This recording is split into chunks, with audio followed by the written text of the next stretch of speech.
7 minutes? Okay. All right, good afternoon. Thank you for still staying. Before I run out of jokes and delicious pictures and fun things to talk about, I'll try to wrap it up as soon as I can. Is the PowerPoint going to be there? Okay. So first of all, let me say how glad and thankful I am that we finally have an opportunity to talk about something that is very positively energizing. You could just feel the energy in the room a while ago when you had that group of Avengers there and talking about all special superpowers they have and how they can transform the country over the next half decade and more. And of course, as someone who has done probably 1,000 interviews on Duterte over the past year, rarely was I ever asked to talk about economics or infrastructure, and economics was my really first love and was my minor in university. So I'm really glad that today we have an opportunity to talk about the issue of infrastructure, to talk about the issue of economic development and how the Duterte administration can bring a positive factor on the table, and hopefully that will also help the broader international community to have a fairer and more balanced understanding of this country and the great potentials it has. Okay, I'm running out of introduction. Is my PowerPoint there? Okay. I didn't have the logo of the Dutertenomics. Next time I'm going to put it there. But this is always my favorite picture. So I've given probably 30 presentations on Duterte around the world, and I always use that picture. But finally today I'm talking about economics and not foreign policy or war on drugs and other very contentious issues. So I think the theme that I feel underlines the whole discussion today is this quest for inclusive development. This very thing that has been proven very elusive for us throughout the generations, whether it was during the time of martial law or the post-martial law period or pre-martial law period. And hopefully the discussion right now is whether we're entering a new stage for the Philippines in terms of creating a kind of growth that really benefits the average Juan de la Cruz. Next. Oh, I can see it here. Now, the reality is that we have to be thankful for an achievement. And the achievement we have today is that we have the necessary macroeconomic conditions to finally be acknowledged as an emerging market and no longer the sick man of Asia. This is a great achievement that we have to welcome. And the fact is that now we can finally see the promised land. So if this is like the Lord of the Rings, we can see that big mountain with the ring up there with the eyes and all of that. But the reality is that, of course, we have to first go through a valley of tears that I'll discuss later on, where you have orcs and all of those kinds of weird monsters. And that's essentially oligopolies and the oligarchy and uncompetitive practices that is holding this country back. Next. But the thing is this, before we credit a specific administration for the gains we have to take in consideration the fact that whatever we're enjoying today in terms of macroeconomic conditions and the positive conditions we're benefiting from is actually the product, a serendipitous product of a virtuous convergence. As you know, in 2007 and 2008, there was a Great Recession, unless you were living in a cave without internet. So after the Great Recession, there was a so-called quantitative easing, whereby the developed markets, the Federal Reserve, were printing new money, issuing new liquidity.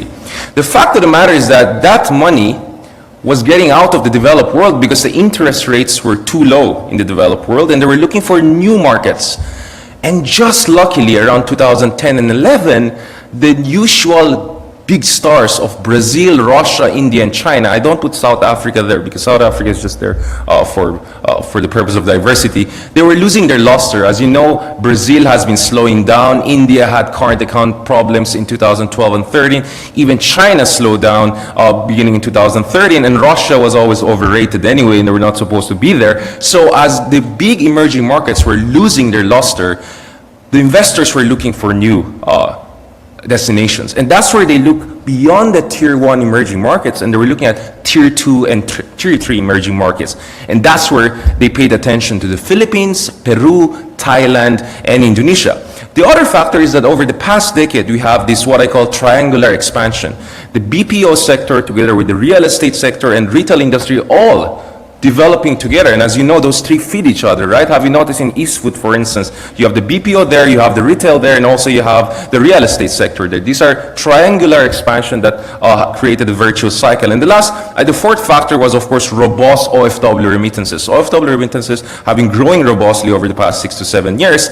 And then this is where we have to credit the past administration and the administration before that for creating just good enough policy signal and reform. Let's be honest, for instance, macroeconomic reforms really started in 2004 and 5. It was not under the previous administration. And then the good policies of the administration was continued by the Aquino administration. So when you put all those 5 together, that explains why we are today in that economic sweet spot. Next. Nonetheless, let's be sober and let's not get carried away by this macroeconomic stability we have achieved, because there's no significant impact in terms of underemployment, poverty, and hunger rates. In fact, some of these statistics have worsened over the past few years or have barely improved. And one of the biggest problems over the past few years is that we glossed over what Harvard professor Danny Roderick calls manufacturing imperative. For an emerging market in our stage of development, the manufacturing sector has an abnormally low contribution to the economy, and the services sector has an abnormally high contribution to the economy. Usually, countries at the very high level of development, like Japan, for instance, have that level of services contribution, while countries in our stage of development should be more focused on manufacturing. And the other thing is this. It's true, we have a system that is oligarchic. We have the highest growth concentration in Asia, whereby 40 richest families took home 76% of newly created growth. The comparable number in Japan was 11 to 12%, and around twice that in Thailand. And the level of concentration of growth in the Philippines is even worse than Latin America, which for me are our closest real neighbors rather than Southeast Asian countries. So this was the huge development deficit that we have been suffering from over the past few years, and of course underspending and the infrastructure bottlenecks, which also got out of control. No wonder why the previous administration didn't do very well in Metro Manila region. Next. Now, this brings me to the big issue. Bill Clinton in the 1990s won the election by saying it's the economy, stupid. That at the end of the day, it's the economy that defines the most important issue for ordinary people. Now, when it comes to emerging markets, the ability of an emerging market to fully realize its potential is not so much dependent on the macroeconomic fundamentals of a country alone, not so dependent on its demographic and resources, but it's sometimes also as if not more dependent on political cycles. And what do we mean by political cycles? In emerging markets which are very affected by a turbocharged level of globalization, and where institutions are weak, rule of law is not there, what matters is decisive leadership and policy innovation at every stage of development. In short, the kind of leadership that help us to go from a developing country to tier 3 emerging market is not going to do for us if we want to go to tier 2 or tier 1 emerging markets. We need a different kind of leadership.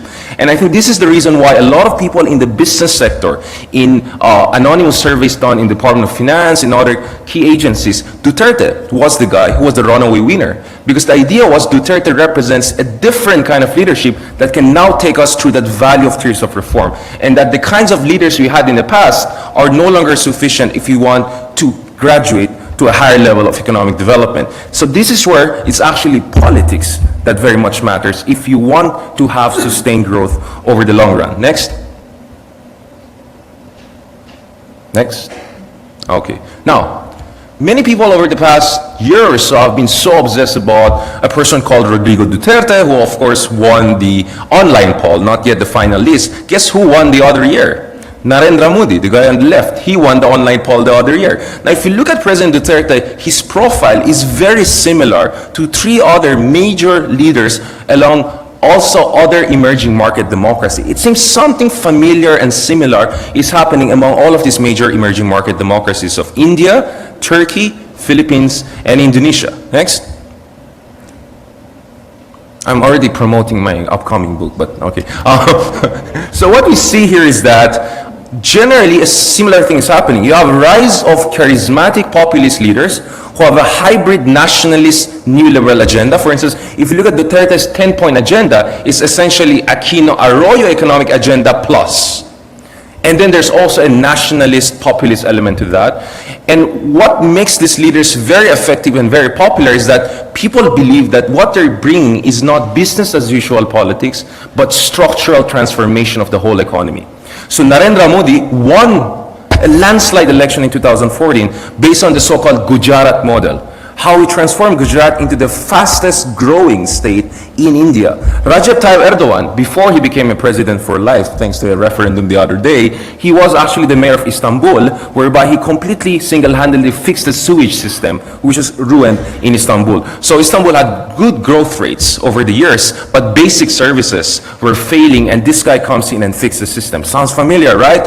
Joko Widodo. He was first the mayor of small town of Solo, whereby he blocked the creation of big malls in favor of protecting the small handicraft industry. And his kind of progressive governance was later on brought to Jakarta when he became governor of Jakarta for almost 2 years. Now, of course, the question is Duterte similarly also bringing the Davao model of development to the whole country? So you see a lot of similarity among these four very influential leaders. And if you look at the record of Modi, Erdogan, and Widodo, they have transformed their countries largely in positive ways, at least as far as the economy is concerned. For instance, under Erdogan, who's now criticized as the next Putin, the fact of the matter is that Turkish economy almost quadrupled under his administration, and per capita income increased by 3 times, and Turkey became the industrial powerhouse of Europe. And I'll be visiting Turkey next week. So, next. Now, this is what I was invited for, right? To talk about what are the headwinds as far as the Philippines economic trajectory is concerned. So let's first start with the bad news, and then let's go to the good news. Endogenously, internally, one problem that a lot of folks abroad face, and I've been to Brussels, met EU officials, I've been to Tokyo, met high-level officials, I've been to Washington, D.C., I've been to Beijing, I've been to Canberra over the past 5 months, and what I see is that there's a lot of confusion between signal and noise. So what is noise? We see a lot of noise nowadays, right? From charismatic leaders who just want to entertain people. And unfortunately, sometimes things are taken out of context. And of course, Secretary Abella is doing a very good job together with Martin, trying to differentiate between noise and signal. So this has been quite some concern. And of course, informally, in my own capacity, I've tried to also clarify to the rest of the world that you don't take everything literally as far as President Duterte is concerned, the same way that you should not take literally from other major leaders that I mentioned a while ago. The other problem, of course, we have is what I call clash of values between us and our Western partners. 2 things worry me. One is the possibility that the European Union may revisit the so-called Generalized Scheme of Preference Plus, which has brought tariff rates on our exports to EU to almost 0%. If they remove that, it might go up to 20–25%. And also in the case of the United States, they may cancel the $434 million Millennium Challenge Corporation. Nothing is set in stone. I hope we can still resolve our concerns with our Western partners. I always tell our Western partners, if you can deal with a country like Saudi Arabia, with a post-coup d'etat Egypt, why can't you deal with the Philippines, which is still among the 2 liberal democracies in Southeast Asia? So I hope that we find a constructive engagement on these questions. But nonetheless, I think a lot of negative media coverage of the Philippines is very much also tied to this kind of growing tensions between us and our Western partners. But there are exogenously also other sources of concern. The president just came for a visit in the Middle East, but as we know, Middle East is a site of high geopolitical tensions. Now ISIS is expanding beyond Iraq and Syria, and of course Mindanao could be a target, unfortunately. And then there's also the prospect of Saudization. Saudization is essentially lower and lower reliance on foreign labor in favor of hiring locals. In Qatar, that's not a problem, because Qatar is not only an oil exporter, it's also the biggest liquefied natural gas exporter. The problem in Qatar is that they're going to be so rich they don't know what to do about it. So maybe they can help us through investments. But Bahrain and Saudi Arabia have a problem, because they need per barrel of oil to be above $100 for them to balance their budget. So as their budget gets squeezed, there's more pressure for them to give employment to locals, because the government cannot give them the kind of freebies that they used to give them. This will inevitably affect the prospects of large-scale deployment to that part of the region, and this problem could get big for us sooner than later. And then, of course, the other big issue is the slowing down of global economy, including China's economy. So when I was in Beijing a few months ago, I didn't feel this was a country that was growing at 6 to 7%. It felt like a country that was growing at 2 or 3%. And I visit a lot of emerging market economies. I definitely feel the Chinese economy is growing way slower than the official numbers. That's the sense you get, at least in major cities. And the fact is that the whole East Asian economy is tied to China in one way or another. So a slowdown in the Chinese economy and in the global economy, thanks to the rise of protectionism in the United States, hopefully we don't have a crazy person winning in France, but if one of those candidates wins, we are going to have also a problem in the European Union. And of course, higher interest rate, because US and other countries are desperate for growth. They want to bring in money, so they're raising their interest rate. So remember, I talk about how quantitative easing led to movement of money from developed markets to developing markets. We may see a reversal of that movement over the coming years, and we have to be very careful about that. So we have both endogenous and exogenous shocks that we have to deal with over the coming years. Next. Okay, but good news, right? So we had the bad, now let's talk about the good. We had the ugly, now let's talk about good. The fact of the matter is that I think there are 5 tailwinds. This is one of the reasons I'm quite optimistic, by the way, both on the record and off the record. As some of you have heard me off the record, I'm very consistent about this. One of the factors is that despite all criticism against our president with respect to his statements on unorthodox style of approaching diplomacy, the fact of the matter is that we have engaged on commercial diplomacy on steroids. In just 2 trips, we secured more than $40 billion in pledges.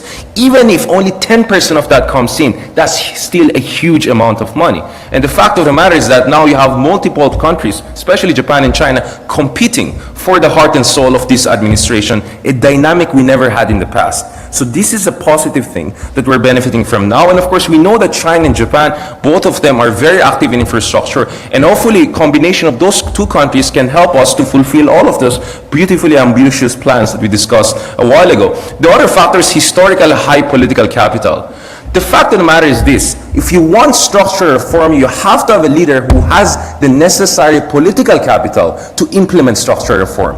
And when you're pushing for structural reform, you're going to go against interest groups, against the oligarchy, so there'll be a pushback. So it's important that your political leadership has maximum possible political capital. And this is precisely what President Duterte has. He has a supermajority support in the Congress, highest approval rating at this stage in his presidency, even compared to quite popular Aquino at also this stage of presidency. I think that's an important thing, and that's a positive economic signal. The third factor is, if the previous administration focused on good governance, this administration is focusing on effective governance reform. Essentially, cut red tape, speed up bureaucratic procedures. Essentially, the Davao model of finishing paperwork within what, 72 hours? Was that the 3-day window, right? Is it 2 or 3-day window? So now this is going to be the focus. Not only being good in terms of cutting down corruption, but also making things more expedient and more efficient. And of course, you also have uptick in infra spending and project implementation. A while ago, Secretary Jokno talked about, now we are beyond 5%, right? 5.1%. If you look at our other ASEAN members, they're closer to 10% of their GDP as far as infrastructure spending is concerned. So we're coming from a very low benchmark, and we have to catch up. And if you talk to a lot of major investors, they'll say that one of their major problems in the Philippines is actually infrastructure. The fifth factor that I think is a tailwind is that if we get the right Goldilocks combination of peace process, especially with the communists and Islamist rebels, and then back it up with proper decentralization, whether in terms of federalism or other kinds of reform. If we get those 2 things together right, we can unlock massive rural and regional economic potentials, which we are not tapping into. So it's not only about Mindanao, it's also about rural areas in Visayas and in Luzon region. Next. I'm almost done, don't worry about it. So what is the larger economic landscape? This is where I'm going to put on my academic hat. My analyst, journalist hat focuses on what French historian Braudel called événementiel, short-term events. The fact of the matter is that the short-term economic landscape is not the most encouraging one. Yes, business confidence went a little bit lower as far as the BSP survey is concerned. Yes, there was currency fluctuation, but remember, we were the worst performing currency the other month. This month, we're the best performing currency. So what a crazy swing of events. So this is a huge level of fluctuation, which means nothing in the long run. It could go in either direction. And third is, of course, we may have our current account deficit after first 14 years, but I think Secretary Jokno is absolutely correct that so what if you have deficit, if that means you're investing more and more money in the basic productive capacities of your economy. The long-term prospects for the Philippines are highly positive. The demographic dividend is there. Robust GDP growth over the next 5 years is more or less a consensus among most economies, and you have huge untapped human capital. So let's quickly go to the next 2 graphs. I hope it's there before I find it. Next. Okay, so if you look at this data by the Goldman Sachs in 2009, it looks at the biggest economies in 2050. And you could see that the Philippines will be among the top 25 or 30 economies in the coming years. The next one is even more interesting. So the Goldman Sachs look at the potential of an emerging market aside from the BRICS. These are the so-called next 11. And if you look at the Philippines, we have better economic potentials than India, Turkey, and Indonesia, those three countries I mentioned. And how did they measure it? They look at market size, they look at transfusion of technology and capital, they look at demographic dividend, and they look at regulatory capacity. You put all those four factors together, we actually have even better growth potentials than Turkey, than Indonesia, than India, which have been getting more positive international economic coverage than the Philippines. Next. Okay, lastly, so if I'm going to make a proposal, these are the 5 arrows or pillars of Dutertenomics that I have in mind. Now, our friends in Japan know that I am drawing some parallels with Abenomics, but I hope ours will be more successful than Abe's, because Abe's is not very successful. And they have 3, we're going to have 5 pillars. I think the first pillar is, of course, acceleration of infrastructure spending. We are already at 5%. We have to reach 8% before the end of this decade. Second is sustainable development. I'm not going to take sides in this debate between the Gina Lopez and the other side. So what I think we should push for is this balance between ecology, ecological protection, and fiscal expediency. I think a compromise is possible between the two of them, because you cannot have long-term sustainable development if you don't care about your ecology at all. I'm sure we can find a compromise understanding of that. Third is inclusive growth. Now, if you look at the papers by ADB, by World Bank, by leading economists around the world, they'll tell you the best way and perhaps the only way for the Philippines to have inclusive development is if it focuses on creation of a robust rural agricultural sector, and that means you have to have optimal land reform, and I'm glad with some of the policies pushed in this administration. And you have to also expand the share of manufacturing in the economy, because it's only the manufacturing sector that can provide long-term, with good compensation, employment opportunities for a large enough section of the society. Remember, manufacturing has economies of scale, and its economies of scale is much better than other sectors. And then the fourth factor is investment liberalization. I'm a little bit agnostic on this, because if you look at econometric studies, for instance, China has one of the most restrictive property regulations in the world, and yet they're one of the biggest recipients of investments. Nonetheless, I think some recent experiences like Vietnam show that there's a race to the bottom in the region for you to remove restrictions on foreign investments. And if you don't catch up with that race to the bottom, we're going to lose the next wave of investment from Japan and China to Vietnam and other peer countries. And lastly, a push for middle and micro development through pushing for optimal form of federalism, decentralization, and regional development. I think these are the 5 areas of Dutertenomics that I would love to explore and look at in the coming years. Okay, best wishes, and thank you very much for staying along. Thank you very much.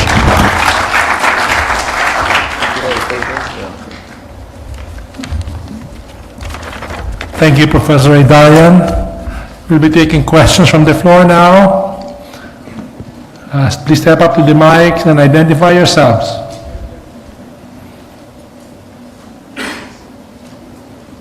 Anyone? Yes.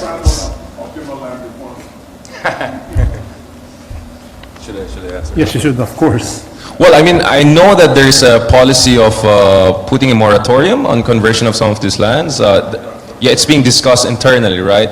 Well, I think there's significant amount of studies that show that, the Philippines has the longest land reform program and the most unsuccessful one.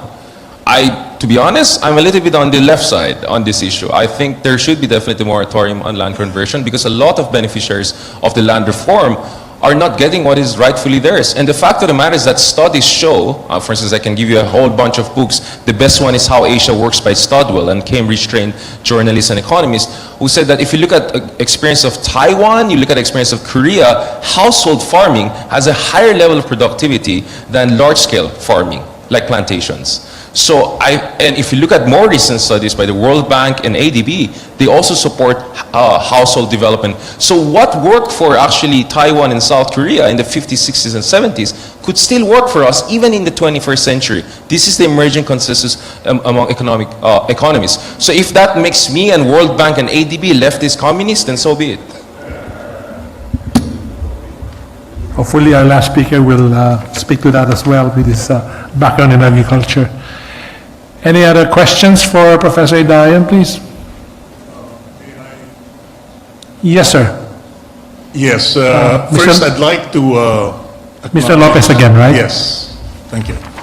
First I'd like to acknowledge the statements, the very positive statements of Mr. Gaisano. Unfortunately, he just left. Anyway,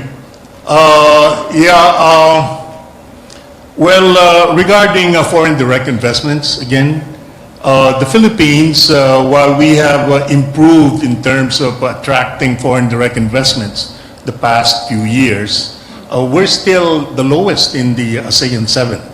Singapore did about 63 billion, Indonesia 34, Malaysia did about 14, Thailand about 11, even Vietnam now is doing about 12.4 billion. And Myanmar is, did, I think about 10.9 billion in 2016, while the Philippines is at 8.5 billion.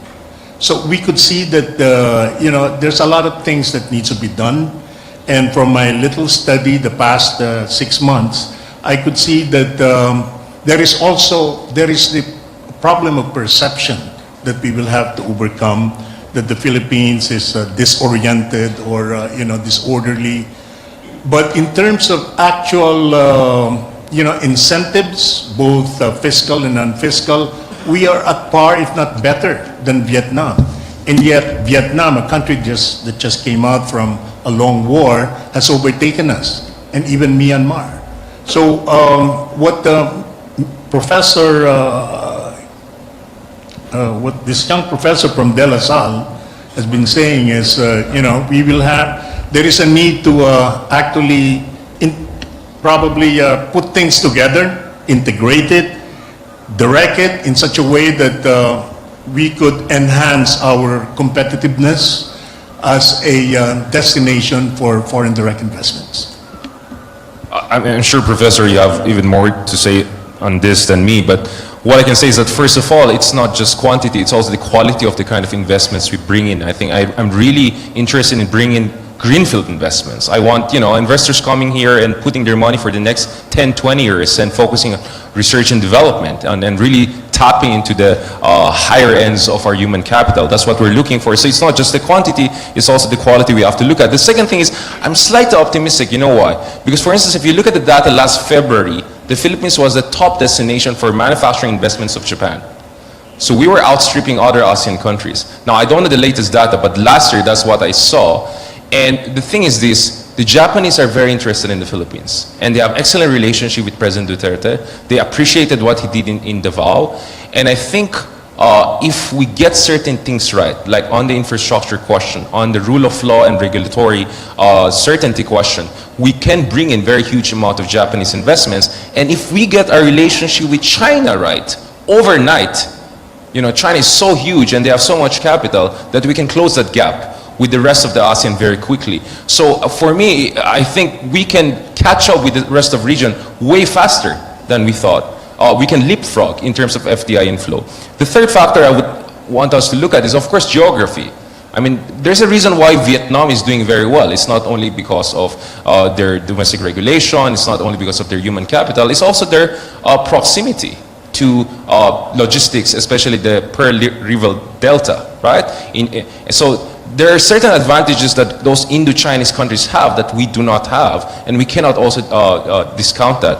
But overall, I think if you look at it, the outlook for the Philippines is very positive. We just have to get few things right. And this brings me to the bigger question, which is, You see, one of the problems that other countries have with us, especially investors, is that every 6 years a new administration comes in, purges everyone inside the government, comes up with a totally new sets of policy or repackages the old policies. So this doesn't send the right signal to the international community. This is why, in my opinion, I think 6 years is not enough for one president. Now, I'm not saying that Duterte should stay beyond 6 years, but I think there's also something wrong with our constitution, right?